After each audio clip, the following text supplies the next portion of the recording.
सवाल, क्या मई के बाद 4 मई की घटना है, आप गए थे, आपने क्यों नहीं उठाया? उस पर क्या कार्रवाई, आप क्यों नहीं बोले? आप तो वहां 3 रात रुक के आए थे, छिपाया क्यों आपने? दूसरी बात, 2 घंटे की ज्यादा की स्पीच, जब तक चाहे बोले, कौन रोक रहा है उनको? परंतु क्या एक हत्या या उस बलात्कार की घटना जिसमें 2 महिलाओं को पुलिस ने हवाले किया और उनके साथ बलात्कार हुआ, जिसमें एक कारगिल के रक्षक जवान भी शामिल था, आर्मी का, आपने क्यों नहीं कहा कि ऐसी घटना हुई और हमने इन लोगों को दंडित किया?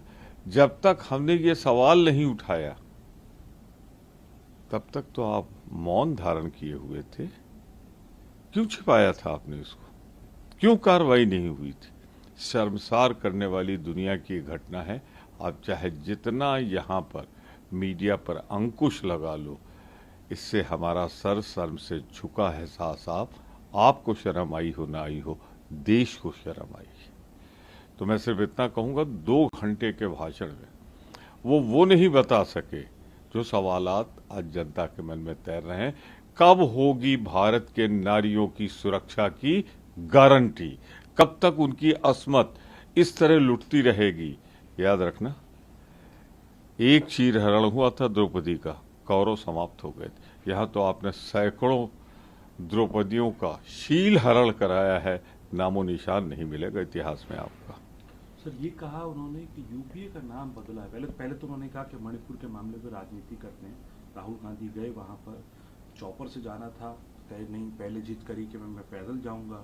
फिर अगले दिन गए चौपर से ही, लेकिन इस बीच 3 घंटे पूरा देश भर में लाइव हुई वो चीजें कि हमारे को जाने नहीं दिया जा रहा, क्योंकि हम पूरा इंतजाम कर रहे थे। हम जाना चाह रहे थे बाई रोड, आपने कहा जाने दिया? तो अगर वो लाइव हो रहा है और आ रहा है तो पत्रकारों पे क्यों नाराज हो रहे हो?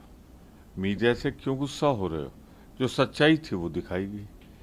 दूसरी बात जो आपने ये कही है कि वहां पर हम फिर हेलीकॉप्टर से ले गए, वहां गए, पर मिले तो दोनों समुदाय से, और जो प्यार उन्होंने दोनों समुदाय से पाया है, जो विश्वास पाया है, उससे लग गया।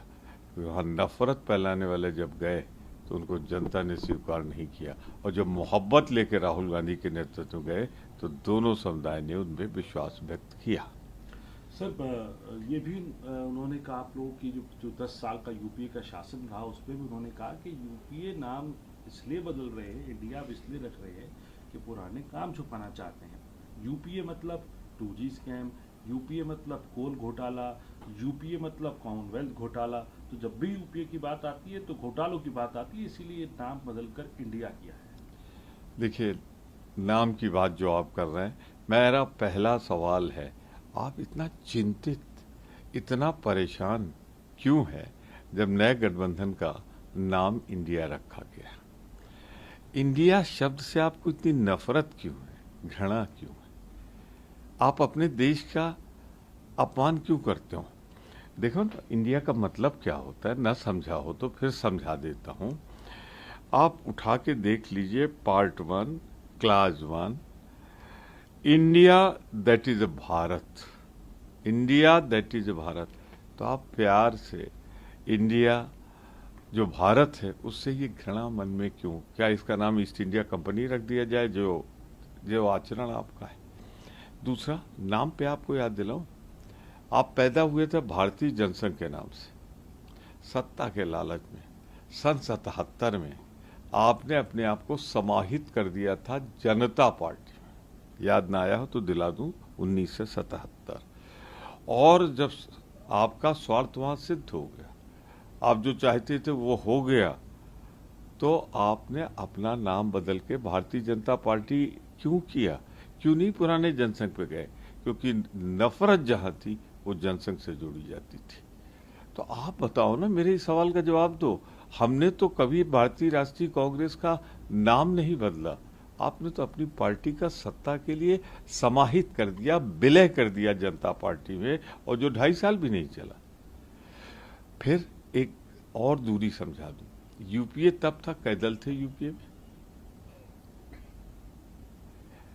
आज यूपीए से कई गुना ज्यादा बढ़ के जब आप हमारी संख्या 25 हो गई तो नाम नहीं बदलते तो क्या करते? वही रखते यूपीए। तो वो यूपीए में शामिल नहीं हुए, वो शामिल हुए भारतीय राष्ट्रीय कांग्रेस के साथ उस गठबंधन ने जो इस देश से आपकी सांप्रदायिकता, आपकी नफरत और आपके विचार खारिज करेगा, क्योंकि इसके साथ देश का बहुमत है। समझ में आई बात? अब नाम नाम पे मत चिल्लाया करो और इंडिया से इस तरह मत घबराया करो।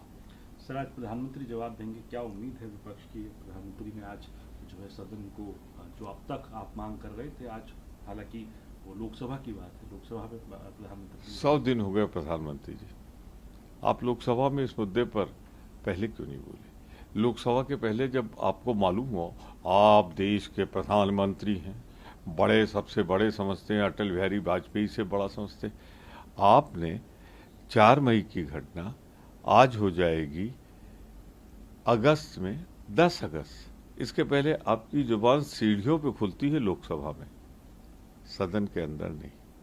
इसलिए कि आप बात करोगे चांद की, तारे की, और जमीन की सच्चाई ये है कि आपके राज में 90 साल की एक बूढ़ी औरत, कारगिल के जवान की पत्नी, उसका तो बलात्कार आप रोक नहीं पाए। आप एक अपील तो कर सकते थे।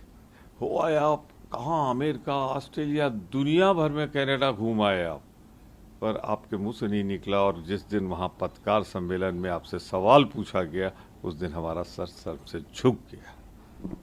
सर, आखिरी 2 सवाल। पहला ये कि कल राहुल गांधी का जो भाषण था, उसमें जो उनको, जब वो बोल रहे थे तो तब भी कैमरा जो है चेयर की तरफ था। इस बात को लेकर कांग्रेस पार्टी ने जो है बड़ा इशू उठाया है कि भेदभाव है, एक सेंसरशिप जो है वो संसद टीवी में दिखाई देती है। जिस वक्त राहुल गांधी बोल रहे हैं, जो समाचार आ रहा है, टीवी राहुल गांधी पे नहीं केंद्रित है, इंडिया पे नहीं केंद्रित है, माननीय स्पीकर साहब को दिखाया जा रहा है। अच्छी बात है, पर राहुल गांधी के साथ ये क्यों? इसलिए कि उनकी आवाज, पहले आप सदस्यता समाप्त करके, मैं ये बात कह रहा हूं भाजपा के लिए, आपने तो उनको सोचा था लोकसभा में बोल ही नहीं पाएंगे, पर न्यायपालिका ने आपके गाल पर जन्नाटेदार ऐसा तमाचा मारा और राहुल गांधी फिर शेर की तरह गरज रहा है। इसकी गरज से अगर आप कांप उठते हो तो अपना इलाज कराओ, इसमें हमारा कोई दोष नहीं। आखिरी सवाल आपसे, आप राज्यसभा के सदस्य हैं, वहाँ राघव चड्ढा का जो मामला है, कल जो है उनसे रिप्लाई मांगने की बात की गई है और ब्रीच ऑफ प्रिविलेज का मामला बताते हुए आगे ही कार्रवाई। दूसरे के पाप पे उंगली उठाते उठाते अपने ऊपर उंगली उठ जाती है। आप तो कह रहे थे राघव चड्ढा ने फर्जी हस्ताक्षर की, नियम पढ़ लो, उसमें तो हस्ताक्षर होते नहीं, मौन सहमत लोग देते हैं, मिलकर सहमत देते हैं और बाद में जब ईडी सीबीआई आती तो मुकर जाते हैं। मैं इन सब डिटेल नहीं जाना चाहता, जरा अपने पाप का हिसाब दो। हेमा मालिनी तो कह रही है उन्होंने राहुल गांधी को देखा नहीं और उनके हस्ताक्षर के साथ पहुंच गए महिलाओं का स्पीकर के सामने।